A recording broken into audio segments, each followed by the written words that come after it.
Movie के starting में सन 1673 में मेक्सिको का एक सीन दिखाया जाता है जिसमें एक फैमिली को दिखाया गया है। उनमें एक हस्बैंड और एक वाइफ और उनके 2 छोटे बच्चे होते हैं। वो लोग अपनी लाइफ में बहुत खुश होते हैं। फिर दिखाया जाता है कि उन बच्चों में एक बच्चा अकेला है जो अपनी मदर को फाइंड कर रहा हो। अपनी माँ को ढूंढते हुए वो एक नदी के पास चला जाता है जहाँ पर वो देखता है कि उसकी मदर उसके भाई को नदी में डुबोकर मार रही है। बच्चा वो सब देखकर काफी डर जाता है और वहाँ से भागने की कोशिश कर, लेकिन उसकी मदर उसका पीछा करते हुए उसे पकड़कर ले ही जाती है। इसके बाद सन 1973 में लॉस एंजलिस को दिखाया गया। यहाँ पर एना नाम की एक औरत दिखाई जाती है जो अपने 2 बच्चों क्रिस और समंथा के साथ रहती है। वो अपनी लाइफ को अकेले ही गुजार रही थी क्योंकि एना के हस्बैंड एक पुलिस ऑफिसर थे जिनकी डेथ हो चुकी। एना बच्चों का ख्याल और घर के सारे मामला खुद अकेले ही हैंडल करती थी। इसके अलावा एना डिपार्टमेंट ऑफ सोशल सर्विसेज में जॉब भी करती थी। इस डिपार्टमेंट का बेसिक वर्क ये देखना था कि पेरेंट्स अपने बच्चों की सही से तरबियत और परवरिश कर भी रहे हैं या नहीं। एना को अपने ऑफिस से ये पता चलता है एक पेट्रिशिया नाम की औरत और उसके बच्चों का केस उसकी एक कोलीग को दिया जा रहा है। ये एक ऐसा केस था जिसे पिछले कई सालों से एना ही हैंडल कर रही थी और ये चीज एना को पसंद नहीं आई। तब एना के बॉस उसे समझाते हैं कि एना के ऊपर काम का पहले ही बहुत बर्डन है और यहाँ तक कि उसने अपने बच्चों का ख्याल भी अकेले ही रखना होता है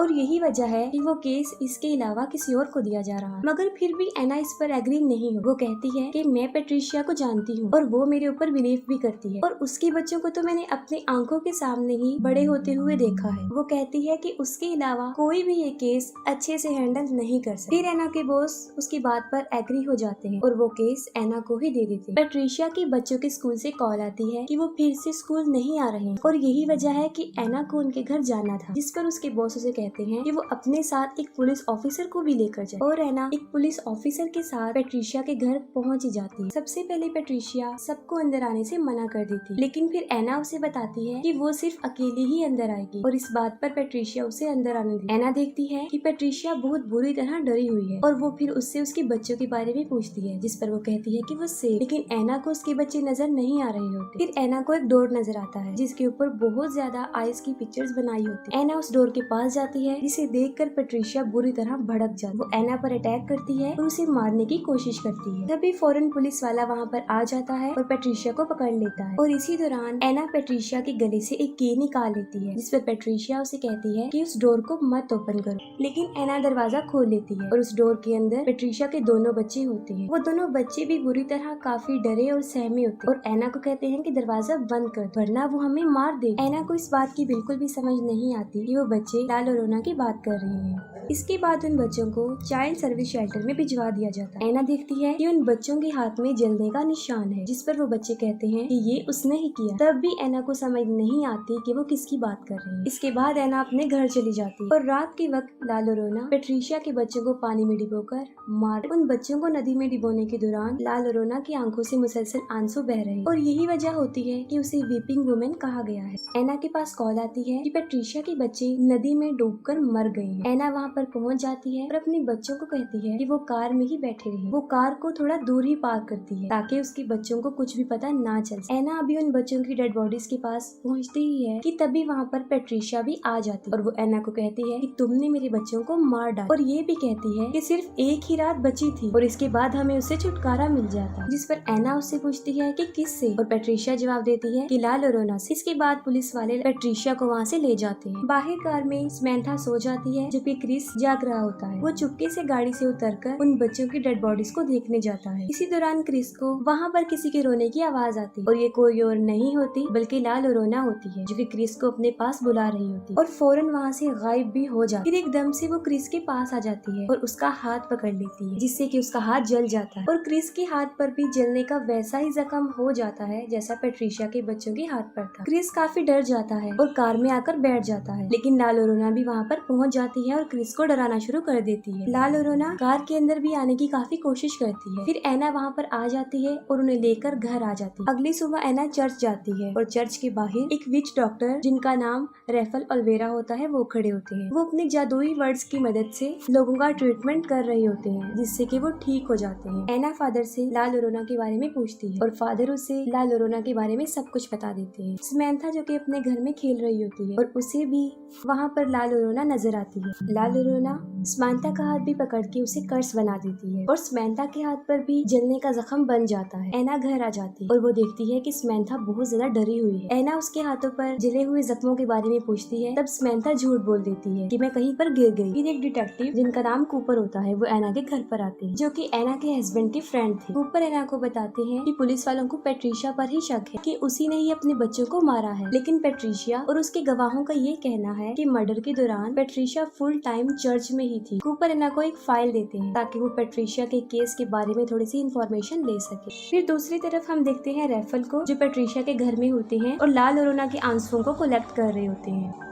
रात को एना पेट्रिशिया की फाइल देख रही होती है, तभी उसे वहाँ पर किसी की आहट महसूस होती है। वो जाकर देखती है तो क्रिस नींद में चल रहा होता है। तभी अचानक से घर का दरवाजा अपने आप खुल जाता है और ऐसे फील होता है जैसे कोई मैजिकल पावर अंदर दाखिल हो गई। एना क्रिस को उसके बेड पर सुला देती है और समंथा को देखती है और उसी वक्त कोई पेट्रिशिया के फाइल की पेपर्स को उठाकर जमीन पर फेंक देता है। तब एना समझ जाती है कि रूम में कोई और भी है और अचानक से एना देखती है कि समंथा के रूम में ला लोरेना है। इससे पहले कि वो कुछ कर सकती अचानक से दरवाजा बंद हो जाता है। इसके बाद एना के रूम में भी ला लोरेना आ जाती है और एना उसे कहती है कि वो वहाँ से चली जाए। इतनी ही देर में क्रिस और समंथा दरवाजा खोल के वहाँ पर आ जाते हैं। एना उन दोनों को अपने बेड पर सुला देती है, लेकिन खुद वो सारी रात जागती रहती है, उसे नींद नहीं आती। एना पेट्रिशिया से मिलने जाती है, लेकिन पेट्रिशिया एना को ही उसके बच्चों की मौत का जिम्मेदार समझती है और उसी दौरान एना पेट्रिशिया के हाथों पर वही जलने का निशान देखती है। पेट्रिशिया उसे कहती है कि ला लोरेना ने किया है और अब एना के बच्चों को भी उसके रोने की आवाज आएगी और वो उन्हें भी अपने साथ ले जाएगी। पेट्रिशिया एना को ये भी बताती है कि मैंने ला लोरेना को कहा है कि मेरे बच्चे तो मुझे वापस दे दो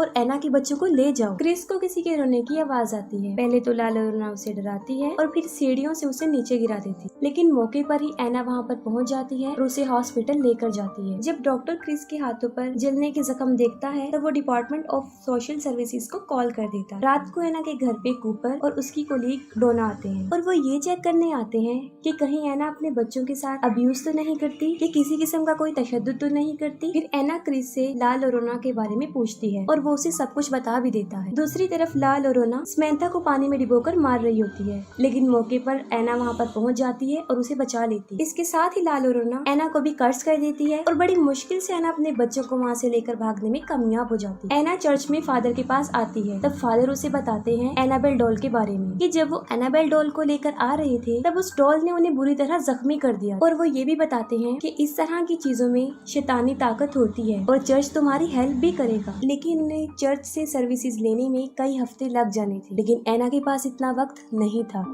और फादर एना को रेफेल के पास जाने का मशवरा देते हैं। एना अपने बच्चों को लेकर रेफेल के पास चली जाती है। पहले तो वो उनकी मदद करने से इनकार कर देता है, लेकिन किसी तरह वो बच्चों की खातिर उनकी हेल्प करने को तैयार हो जाते हैं। रेफेल अपने साथ इस प्रोसेस में इस्तेमाल होने वाली सारी चीजें अपने साथ लेकर जाते हैं और अपने मैजिकल वर्ड्स की मदद से अंडों के जरिए वो ये पता करवाते हैं कि यहाँ पर कोई जादुई ताकत, कोई शैतानी ताकत है भी या नहीं। लेकिन जब सारे अंडों को तोड़ा जाता है तो वो अंदर से काले निकलते हैं, जो इस बात की तरफ इशारा थे कि वहाँ पर वाकई ही कोई शैतान मौजूद है। रेफेल अपने मैजिकल वर्ड से सारे घर को बांध देते हैं क्योंकि रात होने वाली थी और ला लोरेना की पावर मजीद बढ़ जाती। रेफेल एना और उसके बच्चों को बचाने के लिए अपनी बहुत सारी चीजों को और बहुत सारे अल्फाजों को इस्तेमाल करते हैं। रेफेल क्रिस को उस क्रॉस के बारे में बताता है जो फायर ट्री से बना होता है और जब ला लोरेना अपने बच्चों को मार रही थी तब उसे ऐसा करता सिर्फ फायर ट्रीज ने ही देखा था और उसी वक्त वो फायर ट्रीज रो भी रहे। फायर ट्रीज ला लोरेना के इस गुनाह का एक अकेला और अकलौता सबूत थे, जिसके आगे ला लोरेना की सारी पावर कमजोर पड़ जाती। रेफेल बताते हैं कि ये एक बहुत ताकतवर शैतान है और हमें सबको मिलकर इसके खिलाफ लड़ना पड़ेगा। फिर वो अपने मैजिकल वर्ड्स की मदद से ला लोरेना के आंसुओं को पाक साफ करते हैं ताकि उसे उसके खिलाफ ही इस्तेमाल कर सके। जब रात हो जाती है तो उन्हें ला लोरेना के आने का मैसेज मिल जाता है और रेफेल एना और उसके दोनों बच्चों को कैंडल्स के एक दायरे में रखते हैं। फिर ला लोरेना को छींक आती है और उसकी शैतानी पावर की वजह से हवा के वेव से सारी कैंडल्स बुझ जाती हैं। ला लोरेना सबसे पहले एना पर अटैक करती है और उसके बाद वो क्रिस पर अटैक करती है। ला लोरेना क्रिस को खींचकर बाहर ले जाती है और रेफेल क्रिस को पकड़ लेते हैं और वो वही आंसू ला लोरेना के फेस पर फेंक देते हैं। ला लोरेना के फेस पर वो आंसू गिरते ही उसका फेस जलने लगता है, लेकिन वो अभी भी जिंदा होती है और खत्म नहीं हो पाती। तभी रेफेल घर के दरवाजे पर फायर ट्रीज के बीज को लगा देता है। इन बीजों को पार करके वो अंदर नहीं आ सकती थी, लेकिन वो मजीद गुस्से में आ जाती है। फिर ला लोरेना पीछे से अंदर आने की कोशिश करती है और ये सब पिछले दरवाजे को बंद करने की कोशिश करते हैं। यहाँ पर लाल और रोना ने ये सब जाल इसलिए बिछाया था ताकि उन सब का ध्यान पिछले दरवाजे पर लग जाए और उसके आने में आसानी हो जाए। फिर लाल और रोना समंथा को उसकी डॉल के थ्रू बाहर निकालने की कोशिश करती है। समंथा को दरवाजे के बाहर उसकी डॉल नजर आती है और वो डोर ओपन करके उसे लेने के लिए बाहर जाती है। समंथा इस बात का बहुत ख्याल रखती है कि वो बीजों की तह को क्रॉस ना कर सके और तभी वहाँ पर ऐना पहुँच जाती है। वो समंथा को डॉल लेने से मना करती है और भागते हुए उसके पास आ जाती है, लेकिन समंथा के हाथ में उसकी डॉल लग जाती है और जब वो डॉल को अंदर की तरफ खींच रही होती है तब उन बीजों की लाइन टूट जाती है। इसी दौरान लाल और रोना समंथा को बाहर खींच लेती है और दरवाजा खुद ब खुद बंद हो जाता है। लाल और रोना समंथा को पानी में डुबोकर मारने की कोशिश करती है, लेकिन ऐना वहाँ पर पहुँच जाती है और उसे बचाने के लिए आ जाती है। वो भी पानी में कूद जाती है। जैसे ही ऐना समंथा को बचाने के लिए उसकी तरफ बढ़ती है, लाल और रोना उस पर भी अटैक कर देती है और उसे भी जान से मारने की कोशिश करती है। तभी रेफल भी वहाँ पर पहुँच जाते हैं और वो स्विमिंग पूल को अपने जल से शिफाफ कर देते हैं, जिससे कि लाल और रोना को उस स्विमिंग पूल से निकलना पड़ता है और ऐना और समंथा दोनों बच जाते हैं। फिर हम देखते हैं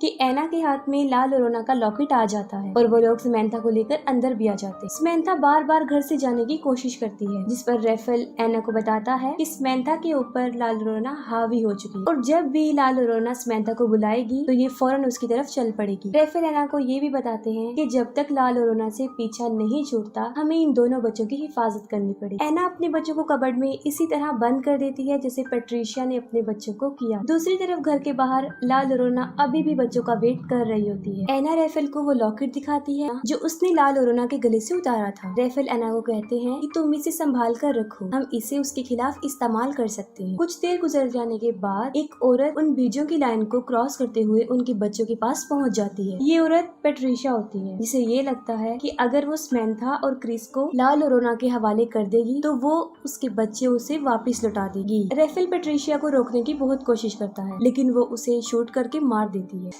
और बीजों की लाइन तोड़ देती है और इसी दौरान लाल और रोना को भी घर के अंदर आने का मौका मिल जाता है। अंदर आते ही पहले वो ऐना पर अटैक करती है और उसे बेसमेंट में फेंक देती है और उसका डोर अपने आप लॉक हो जाता है। फिर वो घर के सारे दरवाजों को बंद कर देती है ताकि बच्चे बाहर ना जा सके। इसी दौरान क्रिस लाल और रोना को वो लॉकेट उठाकर समंथा के साथ ऊपर की तरफ भागता है। क्रिस और समंथा स्टोर में जाकर छुप जाते हैं और लाल और रोना भी उनका पीछा करते हुए वहाँ पर पहुँच जाती है। लाल और रोना उन्हें मारने ही वाली होती है कि क्रिस उसे उसका लॉकेट दिखा देता है। अपना लॉकेट क्रिस के हाथ में देखकर लाल और रोना अचानक से नॉर्मल लेडी बन जाती है। लाल और रोना को वो लॉकेट असल में उसके बच्चों ने दिया था और वो अपने बच्चों की तरह क्रिस को टच करती है और रोना शुरू करती है। साथ में पैट्रिशिया को भी अपनी गलती का एहसास हो जाता है। वो लॉक तोड़कर ऐना को बाहर ले आती है। ऐना भागते हुए ऊपर की तरफ आ जाती है और साथ में उसके रेफेल भी आ जाता है जो कि मरा नहीं होता। दूसरी तरफ लाल और रोना जब क्रिस को टच करते हुए रो रही होती है तो उसके पीछे रखा हुआ मिरर उसका कपड़ा हट जाता है और जब लाल और रोना खुद को शीशे में देखती है तो वो फिर से शैतान बन जाती है और वो शीशा भी टूट जाता है। लाल और रोना रेफेल को हवा में उठाकर बाहर फेंक देती है और इसी दौरान ऐना भी वहाँ पर पहुँच जाती है। क्रिस और समंथा ऐना के पास भागकर आ जाती है। जैसे ही लाल और रोना ऐना क्रिस और समंथा को मारने के लिए उनकी तरफ बढ़ती है, रेफेल उसकी तरफ फायर ट्री से बना हुआ वो क्रॉस फेंक देता है। ऐना उस क्रॉस को उठाती है और लाल और रोना के सीने में डाल देती है। उस क्रॉस की वजह से लाल और रोना खत्म हो जाती है और सब कुछ नॉर्मल हो जाता है और इसके साथ ही मूवी भी एंड हो जाती है।